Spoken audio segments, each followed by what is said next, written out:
Now, Jamal Crawford had did a sit down with Theo Pinson where they gave great insight to why some of your favorite players are still not in the league while others are allowed to bow out gracefully. The NBA is an entertainment-based business and there are a lot of politics. Well, who's allowed to stay in? We see guys like Markelle Fultz, Dennis Smith Jr., Dwight Howard, Pat Bev, Carmelo Anthony, and even Allen Iverson had to almost retire without being on a team for over a year. While some of those other players I just mentioned are still trying to find their way, perhaps playing overseas or even taking a year off to kind of build their game back up to be more of a moldable player for what teams are looking for today. But we'll break this down layer by layer, as in the second part of this, we'll hear from Rich Paul as he spoke about how some younger players have to let go of their ego and become that player that teams are looking for to fit into a role. And that's how a lot of talent gets wasted in the NBA. But first, we'll hear from Jamal Crawford and Theo Pinson about how some players are not necessarily forced out, but they find themselves at a crossroads because they're seeing guys make teams that have way far lesser talent and they know they could come in to be that role player. But again, the NBA is a business. We see guys like Bronny James. The reason why he's on the Lakers is because his jersey sales are about to pass his father's. So there is a financial incentive of these teams keeping certain players on teams. And like any other product, they always want to promote their younger and fresher new talent. So that's why some guys are kind of forced out because there's no real financial incentive of having them there with jersey sales, etc. And other guys like Vince Carter, who have a name, are allowed to bow out on their own terms. And look no further than LeBron. Of course, he's going to be able to bow out on his own terms because he's the league's moneymaker. But as far as being relevant, as far as competition, he is nowhere near it at this current moment. But we'll check out what Theo Pinson and Jamal Crawford spoke on. You guys check it out, and every once in a while, I'll check in. You know what I'm saying? Like, you stopping as much as you love the game, how hard was that, and how did you do that transition? So think about this. I played for 20 years. I get paid to talk the game on TV. And I couldn't watch it. I didn't start watching basketball again until Kobe passed, to be honest with you. Really? Yeah, real talk. Because I was like, I couldn't figure out why I had 51 points in my last game. I averaged 31. That was my highest scoring month of my career. I'm 39 years old. I did off the bench, 31.6 assists. I can't even get a minimum job. I just won teammate of the year. So you can't question my character. I couldn't figure out the answer. And it took me a while. And it leads me into coaching. And these kids saved me. Now for Jamal Crawford, very unfortunately, he does move the needle when it comes to the optics on the court. But off the court, there's a few optics that are going against him. The vet minimum, so owners will have to pay you a lot more. And also, you're not really moving the needle when it comes to jersey sales or ticket sales. People are not necessarily going to go the extra mile because Jamal Crawford is playing. So that's where the more business side politics kind of comes into play here. And we also got to factor in today's NBA has a large talent pool globally that's coming into the league. We're going to see more late first round to second round picks actually thrive in this league and become perennial all-stars from season to season. So it's going to be harder for vets to actually maintain their spots. And this does have a trickle-down effect because younger players coming into today's league are going to have a lot less breathing room to make mistakes because just the talent pool is just so high. They're going to be competing against vets, competing against second-round picks, late first-round picks, and also former, top lottery picks that quite yet have not established themselves in the league. So there is a clusterfuck of talent, and it makes sense why the league is actually trying to expand and create teams in Seattle and Las Vegas.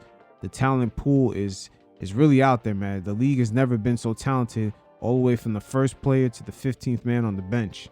It's never been like this in this whole history. They really did, because I needed my passion to be with basketball and coaching my son and coaching these kids. It made my journey go full circle again. So now I'm teaching things I learned at 19 years old that I haven't even thought about since then. You know what I mean? So that's why coaching these kids is the most important thing I can do around the game. More than me playing, more than me talking the game, it's being with them and helping them see them through. That's amazing, because I know we do this to talk to the people out there who listen, but that's literally, I feel like you was talking to me. Wow. That's literally what I've been going through the last year. Wow. Because I'm pretty much done. I don't know if I'm gonna do it anymore. And I ain't even said this out loud, but I am now. Because AJ and them, they don't even understand. I just reached out and they gave me an opportunity. Right. And I love it. Right. You see what I'm saying? And I personally couldn't understand how I didn't get a job this year. I was hooping. I'm a great teammate. Oh, you can't ever. You don't have to worry about me for nothing. I'm gonna be on time. I'm gonna do my job no matter what. Low maintenance. I'm low maintenance and I'm out the way. And you can count on me no matter what. I've been put in a game in the third quarter and you won't, and I will go in there and produce. Right. Yeah. I will produce. Right. I don't care if I don't score, I'm gonna give you something. Yeah. My last year in Dallas, I knew I wasn't gonna play, but they said, Theo, we only trust you to take the ball out. Right. At the end of the game.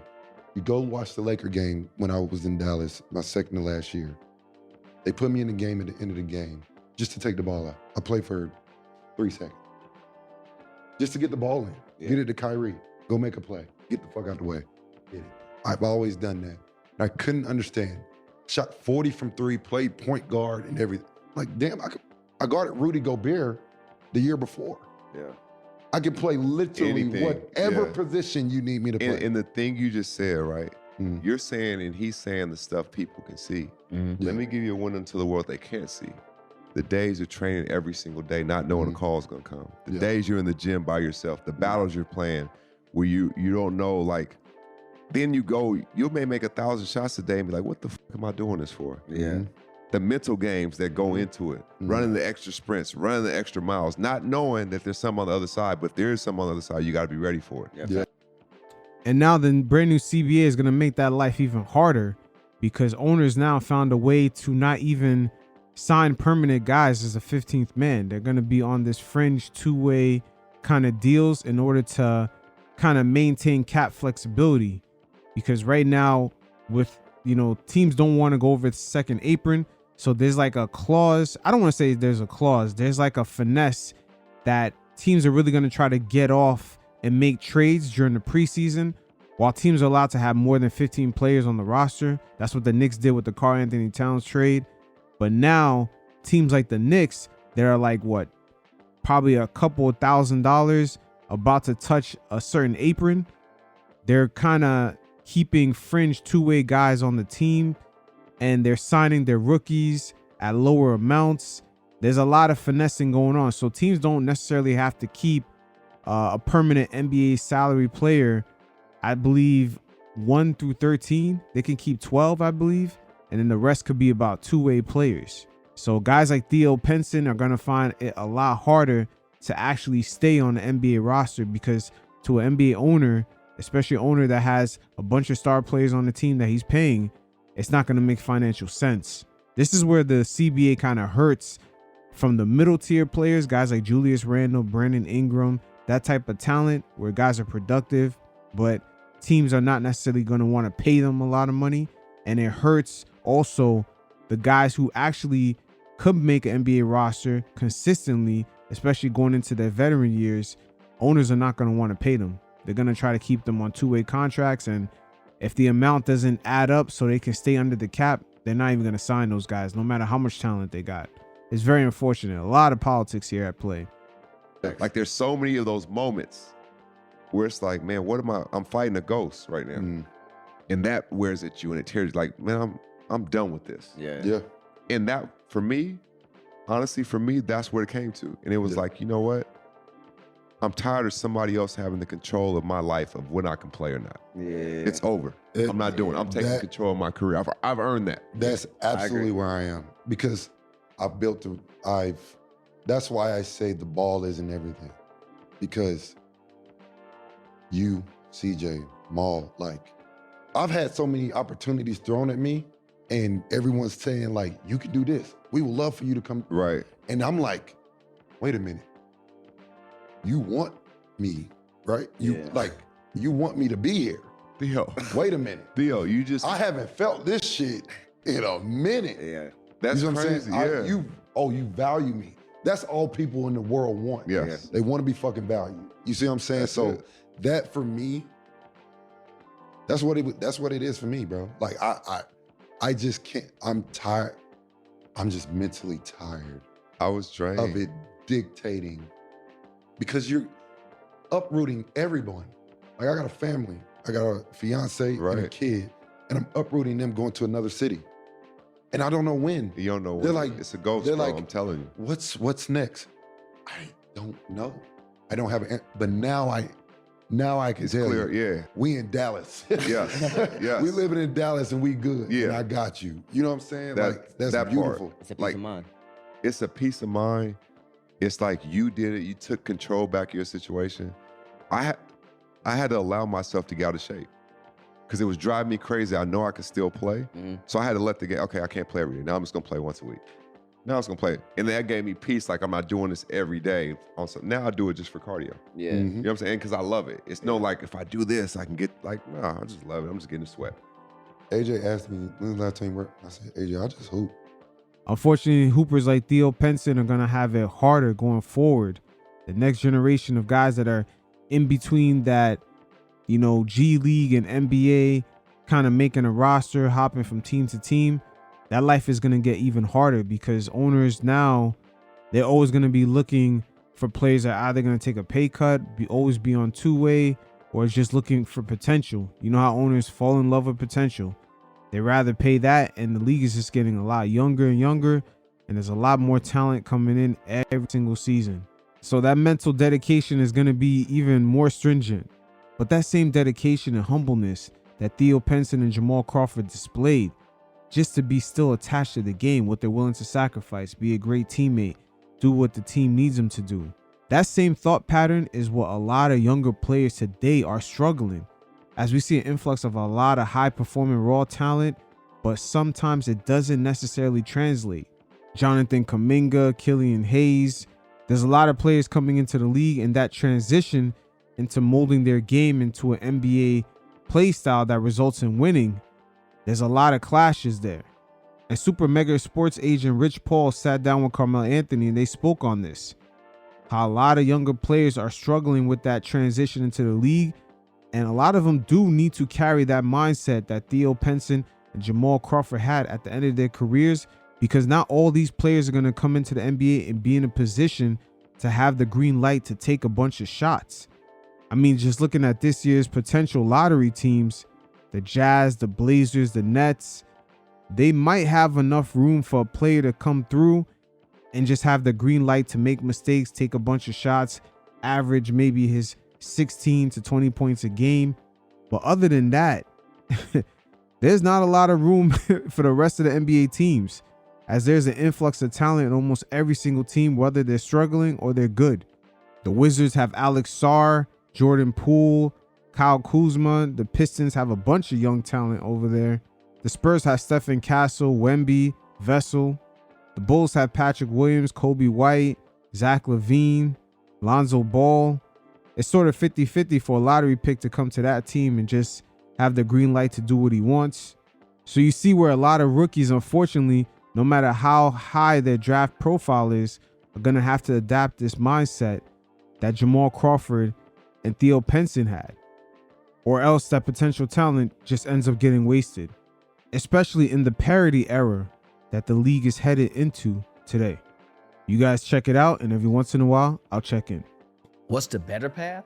Like, what will deliver the most complete player to the league after that To journey? me, I think, for me, what I've learned just in the past couple of years, going to a school or playing the most fundamental basketball you can play while you're young. Having an understanding of how to play without the ball, being coached really hard, not being allowed to just do any and everything you want to do, which kids call getting in their bag today. Because when you get to the NBA, you have to start in a role. And a lot of guys that's talented and don't make it or don't last It's not because they can't play in the NBA. And you wonder, and these guys don't understand. They be like, oh man, but I averaged 50 every time I got in, I scored. Yeah, but you're not starring in a role. So you can cook, right? Right. You can cook, but you can't collaborate, right? So you can cook, but you can't digest information. You can cook, but you're not willing to not be the focal point. And you don't understand when you take a step back from the league and look at, he's never had to be in that situation until he was at the end of his career. But he had so much confidence in himself, and his legacy was already cemented already. So when he came to that point in his career, he's now loving the game. And he went through a thing where me and him talked where he just wanted to be back in the league and do it his way. You talking about a guy who made all the money, all the all-star, did game winners, all of that. But his love for the game brought him to that space at that time. These guys, that's at the end of the road. He'd already had the pot of gold, the rainbow, everything. These guys aren't even on the road, and they're not getting opportunity because they don't understand how to start in a role. And it's just one thing that's sad, because all these high-ranked guys, they don't really last. But it's because of that more than anything, in my opinion. Yeah. I think it's to your point, it starts with the development. Like, you're not being taught the game the right way no more at a young age.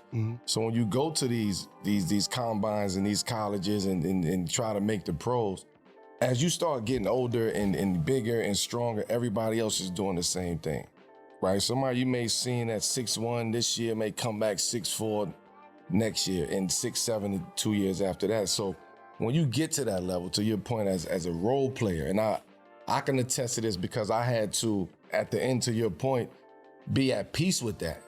I had to be away from the game in order for me to appreciate, okay, you know what? I'm gonna be at peace. I'm gonna do it my way. I wanna have fun. I wanna enjoy the game, but I'm gonna accept my role. And I had to take all. Now, Melo is a product of his era. When he came into the league, it was more kind of star-driven, ISO, you got to get your points. But the league today is definitely more talented, from the first person to the 15th man on the bench. And in this parity era, these younger players are going to have to come in more with the mindset that Rich Paul was talking about, where they have to come in and accept a role, kind of star in that role. And who knows, from night to night, they may end up in a situation where they're starring in that 1A role where they have to score.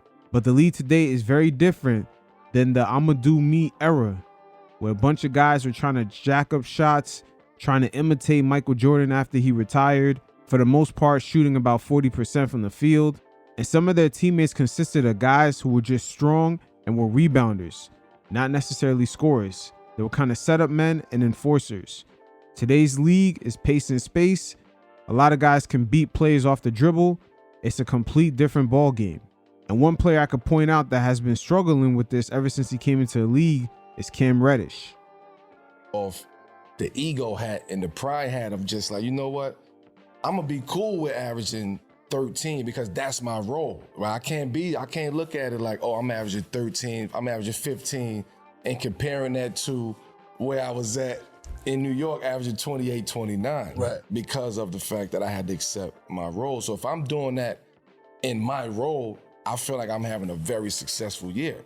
And that's something that mentally that I had to really not play the game, but really accept that and understand, like, damn, in order for me to really have fun with this game, I gotta accept this role for me, right? And I don't think kids have an opportunity from a young age to understand what playing a role is, because you're taught roll the ball out and go play. You got the best handles, you're the best player at that age.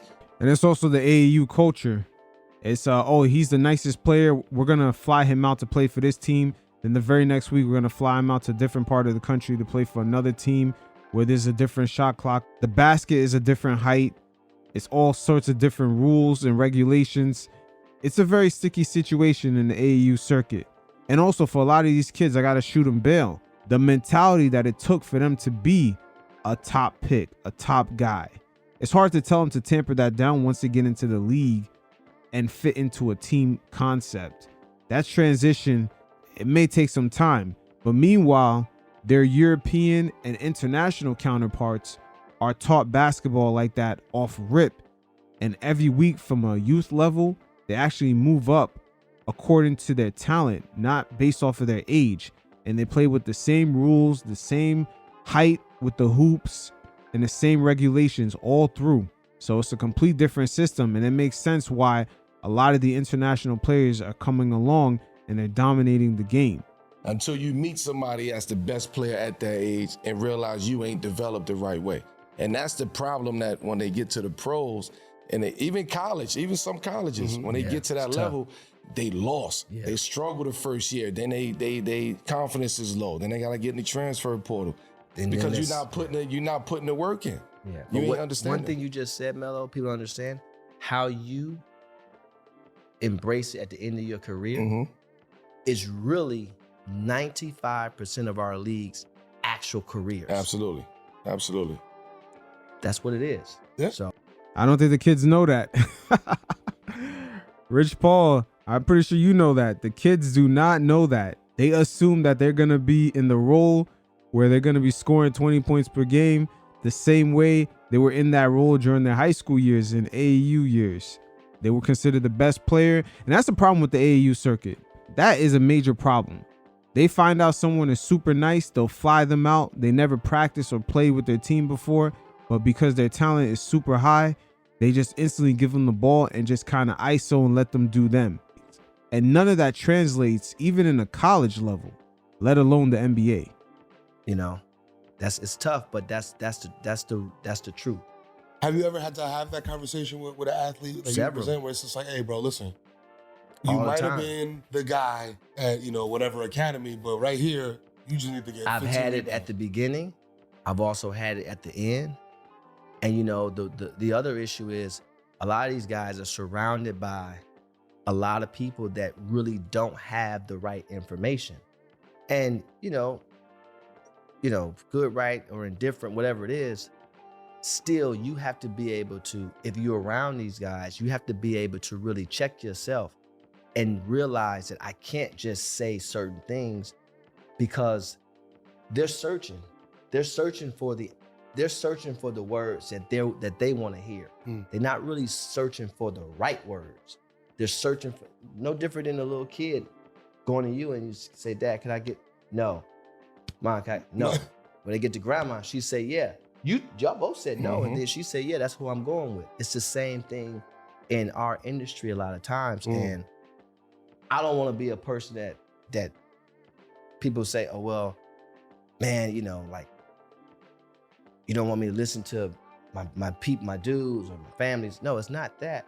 It's just that what I'm telling you is what I know is coming right from the horse's mouth, right to you, because we're all in this together trying to help you better position yourself. But there's a middleman between Rich Paul relaying that information, and the middleman is the whole business of the AAU circuit. We see Overtime Elite, how they came up. Nike is a middleman in between that. All the sponsors. Oh, this is a Nike kid. He can't go play against another top player that's an Adidas kid. There's a lot of middlemen and a lot of business entity, multi-million-dollar, if not $1 billion, with this NIL money coming in. There's just a bunch of industries in the middle. You got grown men following kids around, recording them, putting together their highlight tapes. They're getting paid. They're monetizing it through social media platforms. Kids are going viral. This is a whole entity. This is a whole industry. We're talking about full-grown adults just following kids around. That's their cameraman. These kids have cameramen. Even when they score, they're looking for the cameras to celebrate and point at. This is a whole different machine, a whole different monster that is in between the leagues and the youth. So Rich Paul talking about he has to watch his tone of how he speaks to these players. He's really talking about the machine behind these players that are kind of empowering them and giving them sometimes a false sense of reality. They're seeing it from a perspective of most people that have an athlete that they're connected to, they only live in that athlete's world, and that's the only world they have to care about. And so, you only seeing it out of one lens. If this person don't get in the game, if this person don't get a lot of shots, etc., you're only seeing it out of that one lens. Why they not getting this right now? Well, me, I'm looking at it holistically, and I can only give it to you from a real place of education at the highest level, not because it's something that you want to hear or not because I'm trying to bamboozle you. I'm really trying to help. And that's a tough balancing act as for somebody in my position, right? So, but that's the role I have to play, and it's okay. You gotta do it, man. Sometimes you gotta be the bad guy. Gotta be it. You know what I'm saying? You gotta do the hard you gotta be it, yeah. And that road will get tougher with all that NIL money getting in. A lot of NBA players today coming into the league, that is not their first six-figure checks that they're cashing in weekly. So these are brand new times for the NBA, but again, with this media landscape, we get the insight directly from the source, so we can break it down and put it into proper context.